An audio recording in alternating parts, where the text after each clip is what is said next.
Hello. Who are you? Doesn't matter. Welcome. You're safe with me. I'll be right here, nice and close so I can speak without alerting the others. Let me tell you about Senua. Her story. All right, everybody. Welcome. We're back with another amazing episode of Filmic Gaming Podcast. Got the usual crew this time. Smaller, but still the usual crew. Me, Brendan, and Sho on the mics for you guys. Yes, as sir.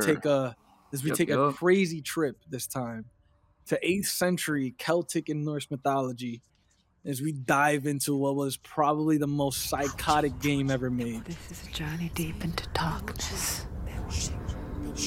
There will be no more stories after this one. What is she doing? Why is she doing this? They're watching. Why doesn't she know coming? She's doing this for Hellblade Senua's Sacrifice, man.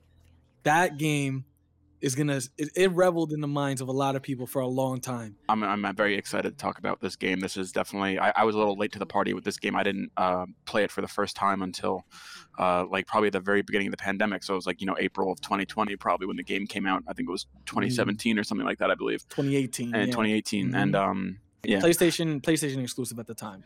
Went to Xbox a year later, Xbox and PC. Exactly. So I think when it got put on Game Pass, that's when I downloaded it and played it. And it was, I was just blown away. I love all, a lot of games that take place in this era or this sort of, mythical format. But I find it very interesting that, this is obviously, it's different from like what we get a lot of Norse mythology nowadays. Like we've talked about God of War already, we got Assassin's Creed, we have all Valhalla, we have all these Norse things, but this is a bit of a twist where it's more of it's the Pict, so it's like a Pict, I'm not saying mythology. What is Pict? Because if you guys don't know, a lot of people kind of played the game and they really didn't dive into what the backstory was. It was a very compact experience, so you were done with it in about 6 hours, I think. Right? Yeah, something like that. It was like 6 to 8 hours the most. In and it was out. very straight to the point too. Yeah, very straight to the point. In and out, and it's just a psychotic episode, it kind of feels like. But yeah, Senua was a Pict warrior. So what is a Pict warrior, Brendan? It's basically the Picts were like a tribe, or they were an old northern eastern Scottish a tribe. I don't know exactly what you would call them, of people. It was like a little medieval type civilization, alive from the 3rd to the 10th century about, and they were just there was a lot of mixing between them and the Norse and the Vikings at the time, because that's when the Vikings explored from and were pillaging their way through various countries. They went down from Scotland down all the way through England, and there obviously we see a lot of movies and TV shows and games in that era of just the English, the Danes, and the Saxons and all that era. But we never really see what happened up with the more primitive pagan tribes up north, which is what we get with the Picts. And so we kind of explore there. There's definitely some similarity, some crossover with the Norse. Like we see Hela, Helheim, some similar stuff, but it's not like strict, Norse mythology as we know it. It's a whole different tribe of people. It was definitely different, right? Yeah. It was something, like you said, we had never gotten it before. And it gave everybody a fresh perspective to dive into what they probably dove into multiple times before, which is Norse mythology. But the psychotic element to this game was obviously was the main attraction. Yeah, the Psychosis. When it came to this game. Yeah. Senua obviously had a lot of voices in her head, and that's what everyone's going to remember. Yeah. I believe she believes in the game. She believes that she's suffering from a curse that is, causing all these voices. And it's funny how she actually refers to them as the Furies, which is, again, a classic Norse myth. Exactly. The Furies, and that's what she refers to the voices as. There's even like the one specific one that's the Darkness, which is like the main one, which I think is supposed to fully it's supposed to represent like the mental illness itself. Right. I believe, you know what I mean? So it's just very interesting though. I think, it's very well done, because they worked with tons of, therapists, psychotherapists, all those, all that sort of profession. Yeah, they definitely took a very long time discussing with a lot of doctors and a lot of medical professionals just to get an idea of what it really is like to suffer from this kind of mental illness. And it's shown in the game constantly, right off the rip of the game. You're in a boat and you're kind of going down this river. A lot of people in hindsight we'll be like, oh wow, God of War really took that image a lot. The canoe going down the river, and just kind of using the river to have a lot of discussions, or using water to have a lot of discussions. Senua's Sacrifice was the first game, I think, to really do that. Now, a lot of games before, they never really showed the canoe, which is a very Norse object, a very Norse tool that they would use, is a canoe to just go up and down, rivers. So this game starts, you're in the boat, you're in a canoe, and you're going up the river, and it's just her in her head. Her eyes are closed, the camera's panning around, and she's listening to multiple voices of her own, right? They all sound like her. The Psychosis, yeah. And they're all telling her different things. They're telling her she can't do things. They're telling her what she needs to do and how she should go back. All this stuff is going on. What is she leaving behind? I know what she's thinking. I hear her thoughts. It's not too late to get into the boat and go back. No one will judge her. No one will ever know. Oh, she heard us. There's no going back. You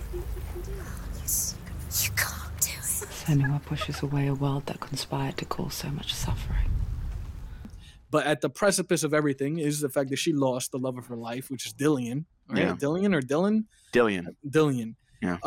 She's carrying his head. Exactly. Yep. And probably one of the most grotesque scenes that I had ever seen. The head starts moving in the bag. Where are you?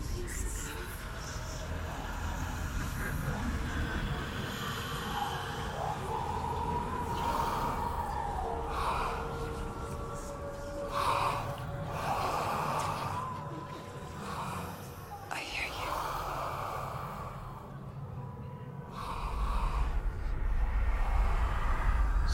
And you're like, what the hell, bro? Like, this is crazy.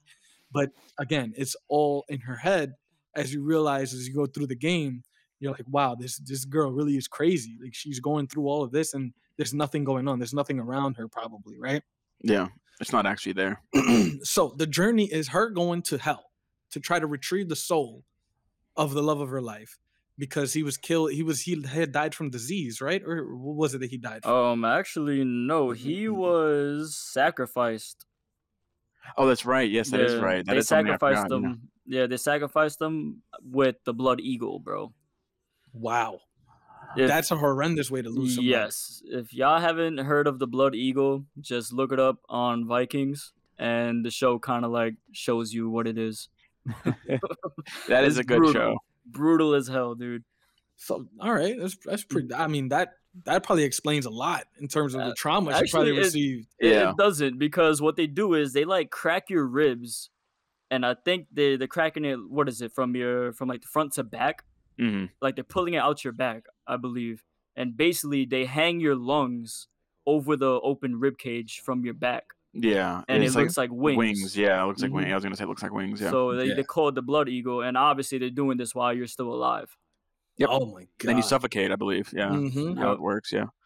You real fun. Drowning your own blood inside too. Real fun way to go. Yeah, like a real subtle, something like. Yeah, I would definitely go insane. I would go crazy too, and I'd probably have voices in my head if I saw that happen to my wife or something. Yeah, oh my that's God. Crazy. Can only imagine the trauma. Yeah. Mm-hmm. So that's the underlying element that propels Senua on this journey to Helheim to go see Hela, the only person, the goddess of Helheim, who can resurrect the dead, right?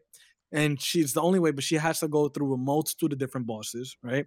And that brings us to the first point of our podcast is when the game starts, they kind of just throw you in there, right? Like they don't tell you anything. I strictly remember playing this game, getting off that boat onto that little beach and walking down that path, and then a couple of enemies come through, but they don't explain to you anything about how to fight. You kind of just moving side to side. I remember clicking all the buttons, like, all right, what does what, and then you learn to parry, you learn to block, and that's the first element. So like in terms of the combat, a lot of people didn't really like it, which is why I'm kind of excited for Senua Saga coming out, because I know they're gonna evolve on that.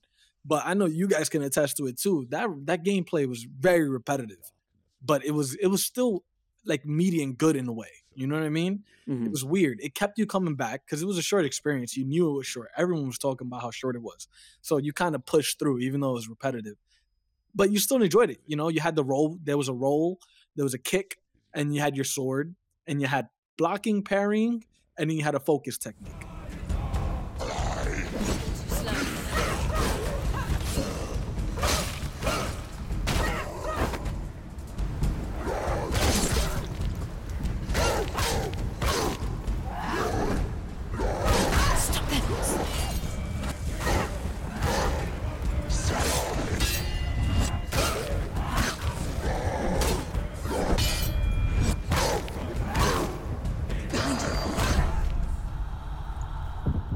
So it wasn't deep combat, but in terms of the graphics and the animations and, you know, the character designs, in terms of the bosses, the designs were top tier. So FromSoft was probably the only company that was probably coming out with these amazing character designs for their bosses and and enemies, right?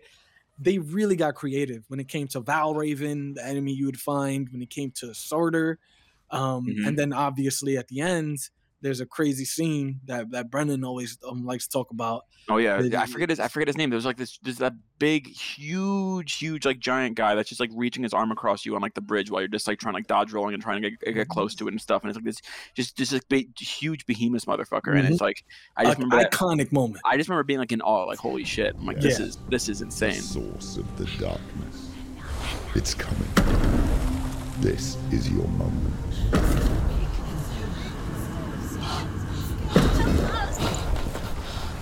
I'm sorry. I can't watch this. What are you doing? You're showing weakness. You're not a warrior. You're a disgrace. The gods will punish you for this. Pick up the sword. Pick it up. Fight the darkness. Fight it. Get up. Get up. Get up and fight.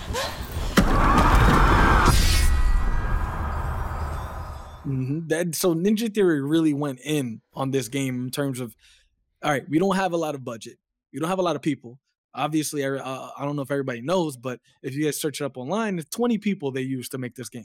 20 staff of Ninja Theory made this game. And if you look at the graphics, you look at everything it's impressive, but then you can also see the parts in the game where it's like, okay, yeah, definitely, there's only 20 people made this. Yeah. Because there's not much depth to it. But I think that also sometimes can be a good thing because, you know, the phrase too many cooks in the kitchen, you know, it could be a bad thing. So like this, obviously, you know, I think kept the vision very unified, right? Exactly. Very narrow, very unified. Exactly. And plus, like, you know, I guess they were trying to tell a very specific story because of the whole mental illness like angle, you know what I mean? So I think it kind of like probably helped to not have too many hands, you know, in you know, messing it up or like, you know, too many opinions or whatever. That probably worked for benefit. This was one of those games where it's like you have a small staff and, you know, small budget. You gotta focus on quality over quantity. Yeah, for what you have, you know.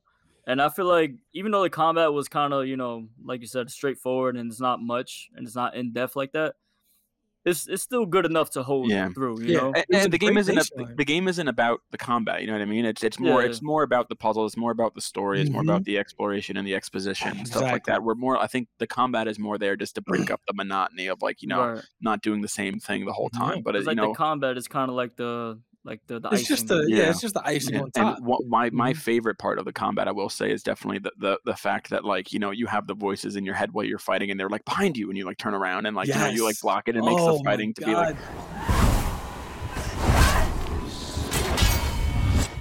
Behind you.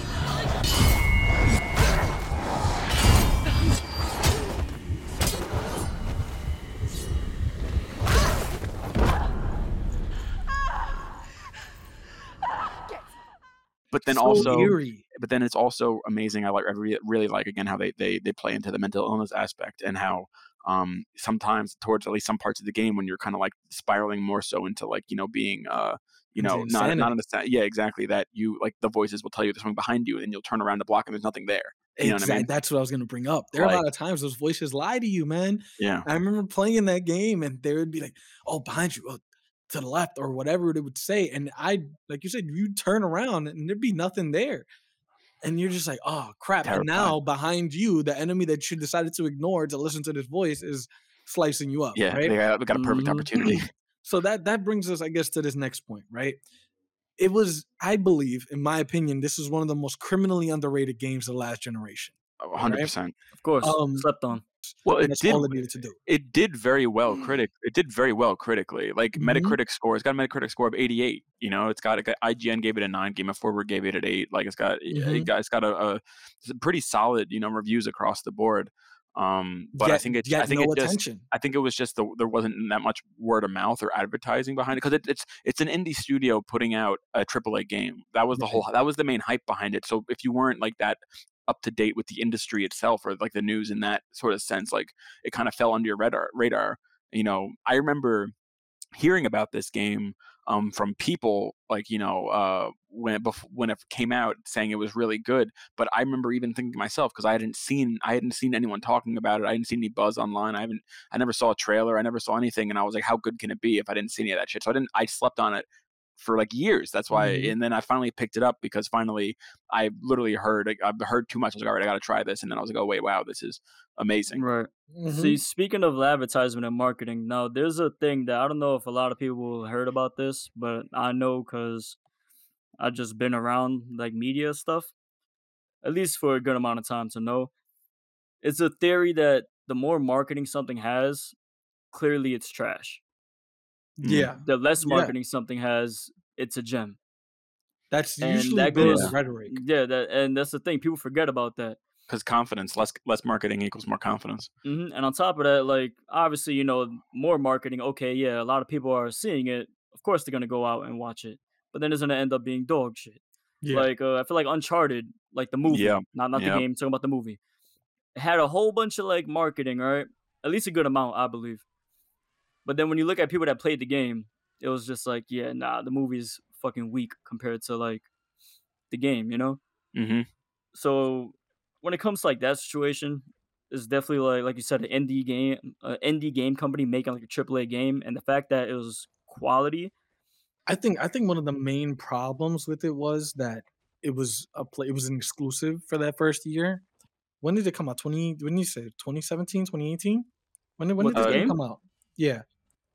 Senua's Sacrifice. It was first released actually. So it was released first on PS4 in August 2017, and then Xbox in April 2018. A whole year later, and then and then it keeps going. Then Nintendo Switch on 2019, and then this on the Switch. Yeah, then it was re-released for like the next generation in 2021. Yep. I can take that game on the go. That's crazy. You imagine someone on the bus just like bugging out, like looking to their left and right, like, what? You said something? You know, I want to add one thing that I find interesting. Is that, you know, we were talking about why people may not have played the game, but I remember actually hearing of that. You know, as I think we talked about before we started recording this, there was a perma-death, you know, aspect to the game, and apparently, you know, when you start the game, you know, we're already spoiling things. When you start the game, there's like a big scroll of text, and it says something like to the you know, to the likes of, you know, there's like the something rot. Dark rot. Yeah, the dark rot. And it's like, you know, each time you die, the rot gets worse. And eventually, eventually once it spreads all over, basically it's perma-death. So you're done. All your progress is lost and you're done. Poor Senua. The darkness does not bargain. It does not reason. It is rot. And now it has taken hold. It will spread towards her head, the seat of the soul, until there is nothing left of her.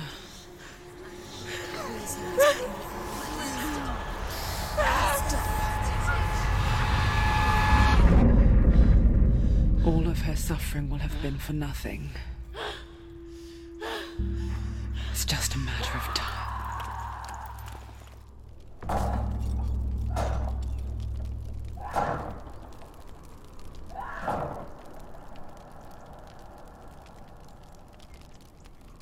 And so apparently I read that a lot of people were turned off just from that just from like getting that aspect alone. They're just like, they just didn't want to play the game, so that turned people off of it. But like what I find so interesting is that that aspect of the game actually isn't entirely true. While yes, eventually you will get permadeath if you succumb to the rot, if you die enough times. But like they overly under exaggerate an exorbitant amount of times. like they make you think that like exactly, they make you think that like if you you die like a handful of times, you're done. But no, apparently it's like if you have to die like a ton of times to get that to the point where like you don't really have to worry about it. Yeah, unless you're trapped, like if that's what the mechanic really is talking about. Yeah, if but you die from the rot, bro, stop playing the damn game. Just put it down and go. But you're trash. It's just another example of this. This game like messing with your perception. This game's all about perception. Because it's all about the psychosis. All the different puzzles you play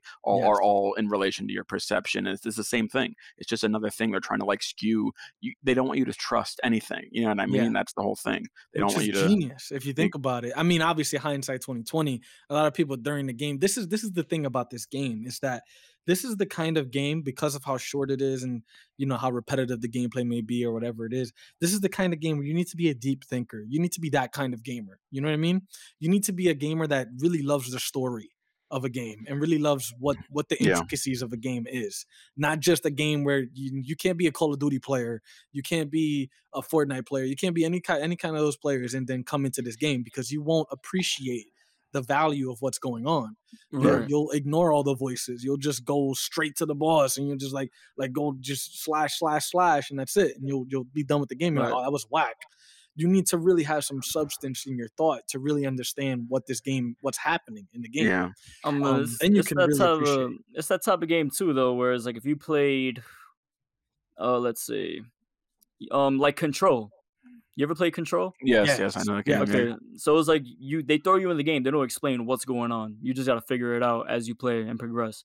Amazing game, by the way. Yeah, that game was also kind of slept on. Also underrated. Yep. Mm-hmm. Like, so if you like games like that, where like they just throw you in and then you got to like find out the plot as like flashbacks or like just as you progress, so just non-linear events happen, then you'll actually appreciate it.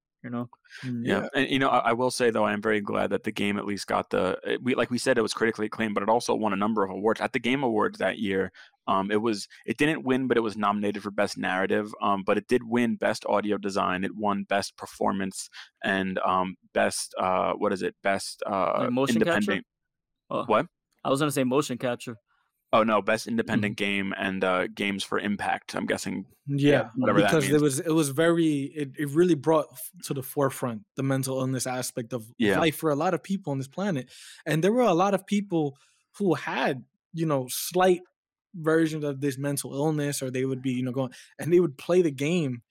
And they would review. They would like say like, "Oh yeah, like this is how I feel sometimes. Like this is very accurate." I actually watched. There's actually I forget the I forget the YouTuber's name. Maybe if I find it, you'll put a link to it. But there's actually this YouTuber I watched a video on who actually deals with legitimate psychosis, legitimate like voices in his head, and like all the things that Senua is experiencing in the game. He like actually experiences in real life, and he like pretty much explained his perspective. Playing the game and how all the different aspects related to him and how he thought it was he said it was a hard game for him to play, but because it was so well done and so good and accurate, you know what I mean? I can't imagine having that stuff going on and then actually sitting down and playing this has got to be torture. Yeah. But that's how well they delved into this aspect of life for a lot of people, and they really brought it to the spotlight, you know what I mean? And a lot of people, this isn't a topic that's talked about a lot, and Ninja Theory really tackled it and did what they needed to do to make the experience very raw and realistic, but at the same time enjoyable. Something that you want to see Senua get to the end of this. You want to see her reach Hella. Right. You want to go through all the turmoils that she's going through. You want her to be happy to get there. Exactly. You really connect with the character immediately from the first half hour of the game. You're already connected. So, real quick, one thing actually I wanted to add in is that, I said they won Best Performance for the actress who played Senua at the Game Awards, Melina Juergens, and also I don't know if you know this about her, but video editor. Yeah, I was gonna say, she actually is just a video editor. She was. Our minds are on the same spectrum, man. I swear. I was just about to bring this shit up too. A lot of people don't know that Melina Juergens was a video editor for Ninja Theory, and she was a stand-in. She was the first time, right? This was she was just a stand-in for the motion capture. Yeah, and very crazy. So that was one of the main talking points of the game that was coming out, was the motion capture of the face, the facial movements and animations. This was, I think, other than Naughty Dog, this was probably one of the first times in gaming where they invested so much money into the motion capture of her face, because that's where a lot of the focus was. The opening scene of the game is that it's her face. So. It's like the most like photorealistic, like at the time anyway. You know what I mean? Like, you take the picture of Melina Juergens and you take a picture of Senua. It's her. Crazy. It's her. Really it's literally, and it's very, very, very compact in terms of they know how to eliminate any distractions. They really use the black environment around her a lot. And they really found a way to focus on the face with the atmosphere that they built. And then you can just literally see amazing acting job for a first-time actress. Yeah, she killed that. For her to be able to mimic all these facial expressions and twitches and just knowing like where the thoughts are coming from, different lobes of the brain and things like that. Like she would just like tilt her head in certain directions, and when she was trying to listen to a certain part of her voice in her head, you know, like there's so many different intricacies you could find in articles where Ninja Theory speaks on the directing of her acting, like how they wanted her to do certain scenes. There's a lot of nuance that she had to learn, which was amazing for a first-time actress. And I'm happy that she's back for Senua Saga, because if you're talking, this was not 2 generations. It was at the beginning of the last generation, I'd say about a few years in. So you could kind of say we're a couple years in to this new generation we're in now. The technology has gone up exponentially. So imagine what they're going to be able to do with this new game coming out, Senua Saga, which lends us right into our next topics. It's going to be just beautiful. Going straight into Senua Saga. Let's talk about that gameplay reveal in December, guys, because oh my God, holy moly, that was a showcase of technology. I just want to say, like, I like gothic, like dark imagery and shit. So when I saw that trailer, I was like, yo, this is like fucking gorgeous. Yeah. And like the setting, because everything is so like gritty, dark, black. And it's just like, it sets the tone. The mix of the like while it's going. Oh, like, you're right. Let's go through it. Yeah. So we're gonna start at the beginning of the gameplay trailer. Obviously, everyone, you can search it up and see it on your own. It's a 6-minute gameplay trailer. Maybe we should delve into the actual teaser trailer that came out a while ago. This was when the Xbox was first revealed, right? It was at that event when they revealed the Xbox Series X and they revealed the refrigerator. So it was very intense in terms of the music they picked, right? It was very focused on the face. It was like that thick, deep growl, like almost like a Gregorian chant music, type sounding. Like grunge, maybe? Yeah, I mean, it wasn't. It's like that Mongolian Gregorian type chant style, like deep throat singing, but it's like more. But it's obviously more like Celtic, more like Pictish. You know, it's obviously different, but it's like that that style. They really set the tone with that little teaser trailer for the game, right? They showed the environments.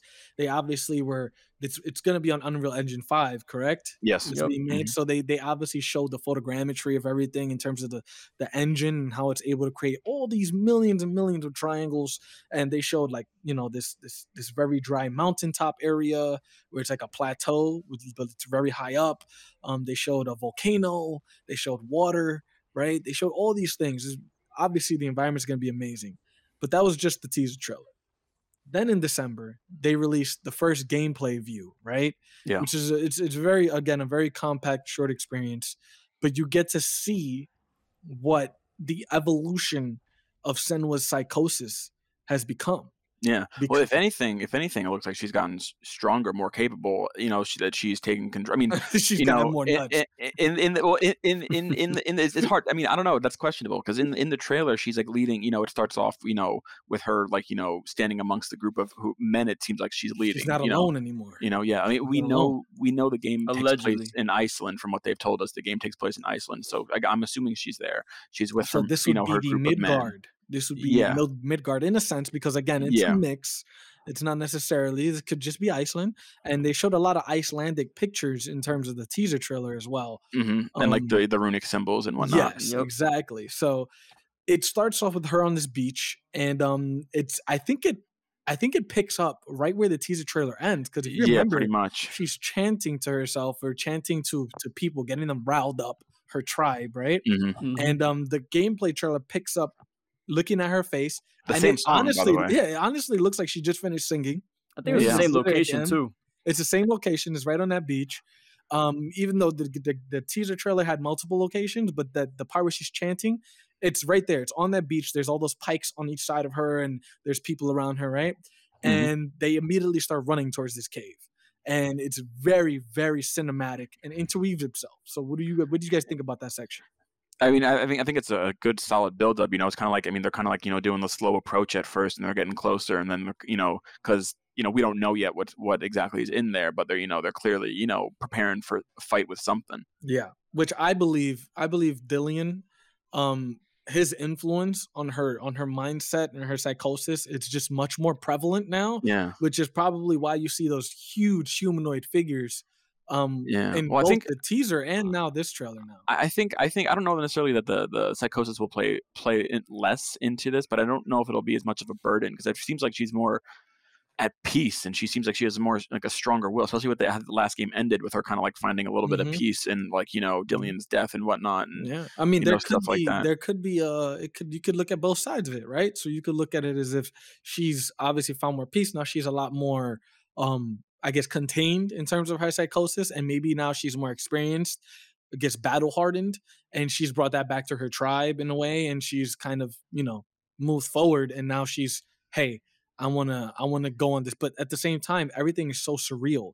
Everything doesn't seem like it's real. You know what I mean? Everything seems like it's happening still in her head. So you could also look at it as if maybe she's just completely let go.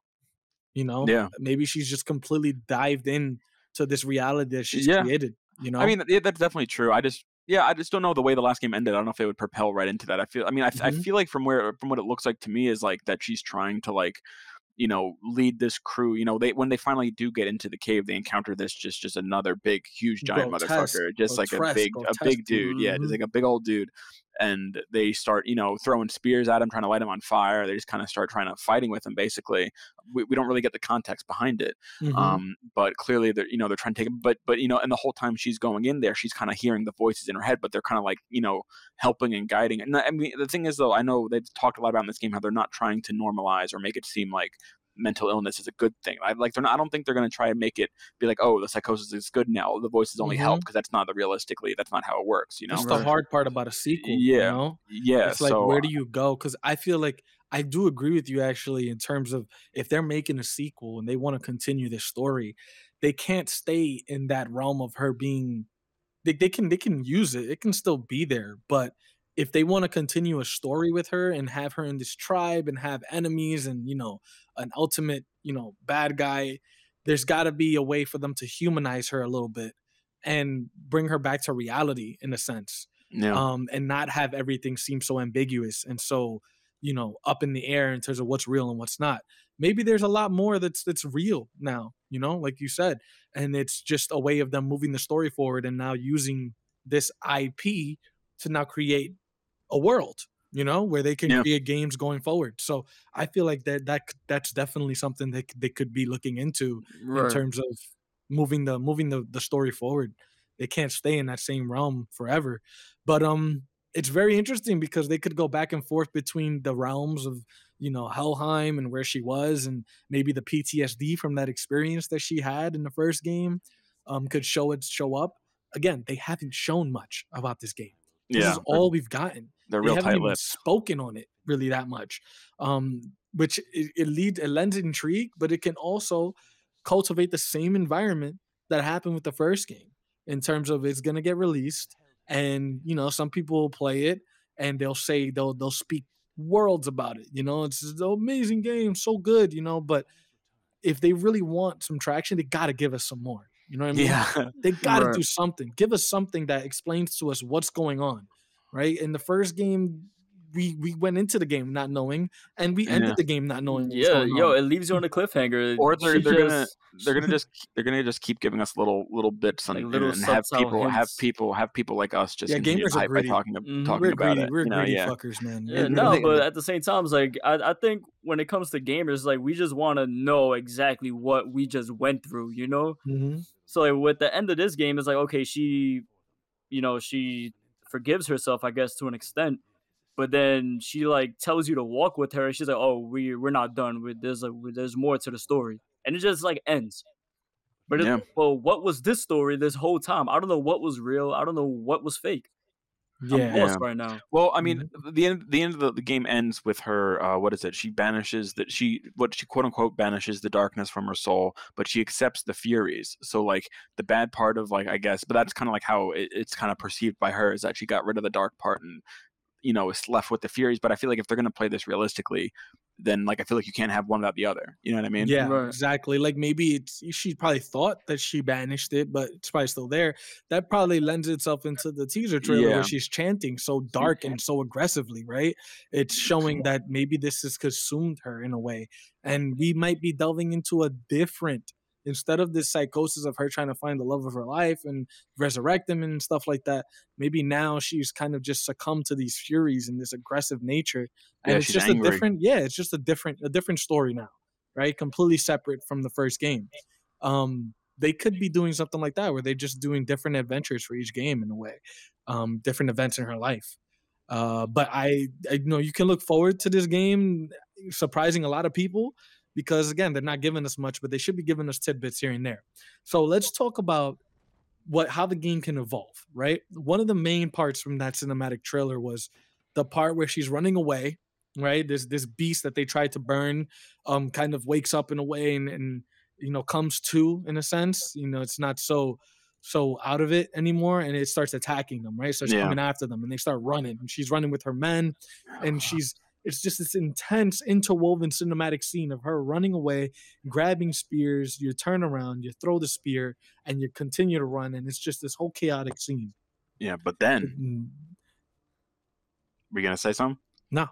Oh, okay, I was gonna say. You said, but then. Sorry. Yeah, because I was. Sorry, I didn't want to cut you off. No, but I was gonna say, but then if you remember, what is it? After you throw enough things at it, it get that the giant creature thing gets really close to you, and you figure out that it's yelling, "Help me!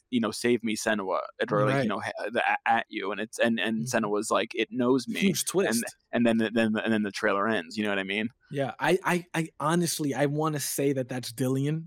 I want to say that she's kind of suppressed this thought of him as much as she can, and this kind of action by this humanoid creature just like brings back so many memories, because how does the trailer end? It ends with a tear going down her eye. So it's kind of like, these memories probably flooded her brain, and she realized like, I'm still remembering this. We got to go back. I got to try to save this man. I got to try to save my husband. That was one of the things from the first one, bro, where they go back and they show like, her past and what happened to her as a kid, what caused her trauma.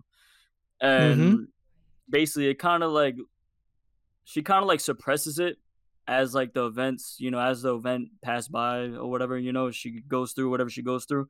And as she's an adult, she kind of suppressed that feeling. So I guess that's another part of like the darkness, meaning like those thoughts and dealing with that PTSD. So it's definitely, it's got a lot of angles when they throw something like that at you, that trailer. There's so many different directions you can go in.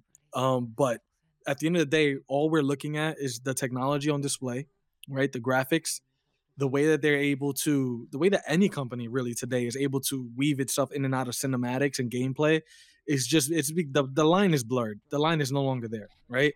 You look at Spider-Man, you look at Last of Us, you look at Uncharted, you look at all these cinematic games that have come out. There really is just no line between cinematics and gameplay. So this game is obviously looking like, is one thing I wanted to mention. The whole game seems like it's going to be shot in one shot. Yeah, no cuts. Which is the most impressive to date. It's been done a few times, but it's how if you want to really do a cinematic experience, you have to do it no cut because it's truly immersive. I was gonna say, wait, time out. What other games did that? Because I'm kind of lost on that. God of War did it. Yeah. God of War did it. God of War, right. I believe Red Dead 2 even. Red Dead 2 was in one shot. There's even though I believe there are some cinematic scenes. What I mean is that like in the terms that like there's no different. It's not like you're playing the game and then like it cuts to a cutscene and it's like crazy. The different graphics are different. You know what I mean? It's like it like transitioned. Like even Red Dead 2 for the most part transitions seamlessly from cinematic to gameplay. Yeah, exactly. In gameplay, it's actually the cinematics are just the gameplay. That's how crazy it is. The line is not there. So you're right. There are certain scenes in Red Dead where it cuts to cinematics. But the most notable is definitely probably God of War and like The Last of Us Part 2. I would say those like and maybe like the Uncharted games. That are more like probably the most notable. Straight back and forth, right? Yeah. Because there's a scene in the trailer in the Senua Saga gameplay trailer where it's looking at her, right? It starts off looking at her. She just finished chanting, and then it's looking down the beach, and it's going down the beach. And it's weaving around through all the men, and it's going slowly towards the cave. And as you get towards the front of the cave, what do you see? This chick is there, like she just teleported, right? It's like she there was no cut, It's just, this is all in her head. So that's another scene that makes me really realize, like, okay, maybe she's really succumbed to her psychosis even more so than before because she's just everywhere. She's what do you say? It's omnipresent. She's omnipresent in terms of she's wherever she wants to be. Everywhere at once and nowhere at all, right? So it's like you go forward and then who turns around? It's Senua, and she's in the cave and now she's doing that. But the scene continues from there. So it kind of makes it seem like there are two entities. There's a part of her that's back there, right? And it's the very aggressive part and very aggressive, very confident and very powerful. And then the minute you reach Senua by the cave, what do you notice about Senua? She's very weak and timid, and she's very reserved, and she's very unsure of herself. It's back to the Senua that we knew from the first game. As she was going through the journey in the first game, she kind of gains that aggression and that confidence as the game goes on. But at the beginning of the game, she's very timid and scared. So there's contrast between the character or whoever we saw back at the beginning of the beach and the person that we see by the cave. So that kind of gives you an idea of this kind of duality that they're going to try to tackle with Senua in the next game, which I think is going to be amazing. It's going to play very well into the hands of what they're trying to do. Yeah, I 100% agree. So it's really good. I think we went through the gameplay trailer as much as we could, and now we could just speculate in terms of what they're going to change because, god damn it, that gameplay got to change. They got to do something about that gameplay. At least, make some additions to the combat. I mean, again, the combat wasn't the main point, but I think definitely adding some more to it would spice it up a bit. Yeah, like you can't ride on the coattails of this experience of the audio design for a second game in a row. You got more technology, you got more money, so especially if they're going to make a longer game this time too. Yeah, I don't think they've really talked about how long the game is, but you imagine the game is going to be much more deep, much longer. I'm not sure it's going to be open world in a sense because like Last of Us was semi-open world in certain sections. Maybe you could even Gears of War 5 try to take the open world aspect in like certain sections. So maybe Senua Saga does the same thing. You would think, right? They probably have a bigger team now than they did before. They definitely have the premise of what they wanted to do. They got the character created. They got the idea of the psychosis and how the audio is going to be playing into it. So a lot of that work is done. So in this game, I feel like they can just kind of upgrade the graphics, and now they can focus on upgrading the gameplay because the boss fights were one of the best parts of the first game. Even though the gameplay was repetitive in terms of those middle enemies you would fight between boss fights, when you got to the boss fights, they were amazing. They were very intricate. The character design was amazing, and you really had to use every aspect of the gameplay that they gave you, which was 5 or 6. You actually had to use all of it to get past the boss fights. Yeah. So you can only imagine what they're going to create, right? Do we get skill trees in this game?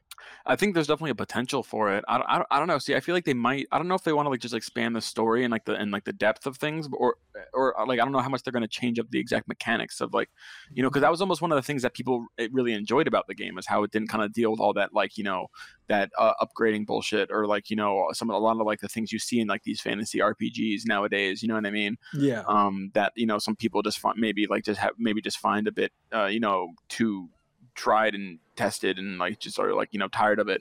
So I mean, because I know that's what I heard anyway. Some people like that aspect. It was more of a simpler, you know, aspect of the game. You know, there was no like you know, there was no enemy scaling, there was no like, you know, nothing to put points into. It was kind of just like, because it's more about the story, you know what I mean? And I feel like if they were to change that aspect of it, it would be going a bit more into the mainstream route of things. Yeah, you know what I mean? And I think that's kind of like what set it apart, you know. So I don't know if that's one thing. That's one thing you gotta love about this game.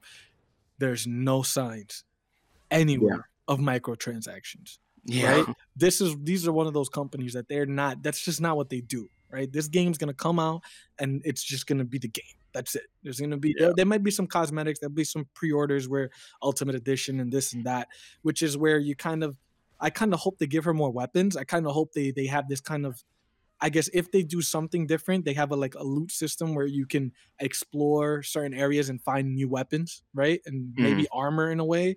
If they could dive into that aspect of it, super interesting, because you know Ninja Theory is very creative with their designs of anything when it comes to this particular IP. I can't imagine what some armor for Senua would look like, or some swords or a spear, or maybe some daggers even. They might just add more like throwables, because obviously you got the spear from like the gameplay trailer, so spears are in the game. That's you can pick them up. You can pick them up as you're running. You pick them up. So they gotta have that, right? Right. Yeah. So, but now I think maybe spears are only used like that though, where you gotta pick them up and use as a throwable. I don't think you'll be able to carry one on. Maybe there's different kinds of throwables. So like that could be happening during gameplay. Oh, the oil, bro. The oil too. The oil too. So they were teasing actually maybe a few weapons that they were gonna add to the game. So there could be boss fights, or you know, certain areas with enemies where the spears will be, you know, laid out. There'll be certain, you know, throwables everywhere, and you can switch between combat, blocking, parrying, and picking up a throwable, you know, hitting them in the face with it, you know, running away, maybe you dodge a hit. Like, so there's amazing potential for some great combat in this game, because the makings of it were there in the first game. It just was very monotonous and very monotone in terms of you didn't really feel the combat 4 or 5 hours in anymore. You just kind of felt like it was a chore to get through these enemies. You know, honestly, I was looking at the gameplay trailer and the movement was exactly the same as it was in the first game. That kind of slow, monotone run that you have, that half jog, half run that annoyed the fuck out of everybody. That was like, bro, can I just run, please? Can I please run through this section? Like, can I? You know, there was a sprint. I believe there was a sprint, but it was maybe it was only during combat. I'm not sure, but there were certain sections of the game that didn't allow you to run, and you had this slow half jog that was so annoying, right? Like that's one nitpick that I probably had about that, and I saw it. It showed its ugly head in the gameplay trailer. They're ready for part 2. Yeah. Like, you know, hopefully obviously they really evolved on it. Yeah, I mean, it triggered a lot of people. You know? It's like, this one point that they probably grabbed from the first game that they didn't like. It's like that slow jog, but it was there. When you're running away, it's not a run, man. It's like a half jog. You got to look at it like this, though. Run away from this thing. Nah, hold on. You got to look at it like this, man. They made this whole scenery, took their time with only 20 people. They're not about to let you run through that game and not care about what they did. Yes, I agree. Definitely. No, you're right. That's very true, because they had to probably make you half jog in order for the audio to play out that they wanted to put in the game. Because if you would have run through certain scenes, then the voices in her head probably wouldn't have all played out and done the job that they wanted it to do. So the audio was definitely probably the reason. Right, and on top of that, they had you half jogging. I think it kind of like set the tone too. Like once you started hearing the voices and you hear the dialogue of what they're saying, it's like, oh shit, like this is, I gotta pay attention to this because it's like important, you know. To an extent, it builds the character. But to the wrong people, that's a game killer. You know what I mean? Right. Like to the wrong people, that's what makes you stop playing the game, even though the game was really short. Like if you're not the right kind of player, which they did do a good job of making sure they marketed it in a way where this is about the audio. This is about what's going on in Senua's head, right? That was all you heard about in the lead up to the game. This is all about Psychosis. Honestly, I don't think they really revealed much about the gameplay and the story before the game came out. It was all about what they were doing in terms of showing what mental illness is like for certain people, right? So definitely excited for Senua's Saga. Definitely excited for what Ninja Theory has in store for us. And, you know, looking forward to them really nailing this out of the park and, you know, giving us an experience for the next generation. You know, this is a generational experience that we could be getting coming up. So definitely happy to talk about this with you guys. Happy you guys came to listen. And this is Filmic Gaming Podcast. You know, we drop in everything that we can on this podcast. We'd love it if you guys drop the like and subscribe and share this to everyone and let them know what we're doing here at Filmic. And drop the pod, man. Oh, as you know, I'm the host of another podcast with these two fine gentlemen over here. It is called Life is Strange because indeed life is very fucking strange. And Instagram, the page is Life is Strange Pod _. So find us on Spotify too. Happy to have you guys and hope you guys enjoyed. And this is Filmic Gaming Podcast. Peace. What's your name? Senua. I haven't seen you before. I don't leave home much. Oh, Zenua's daughter. I have to go. Wait. Who taught you to fight like that? No one. No one? Well, I watched you, and... You learnt all of that from watching me? You should become a warrior, you know. Me? I'm Dilly. I'm here for the warrior trials. Just come and watch. And bring your sword.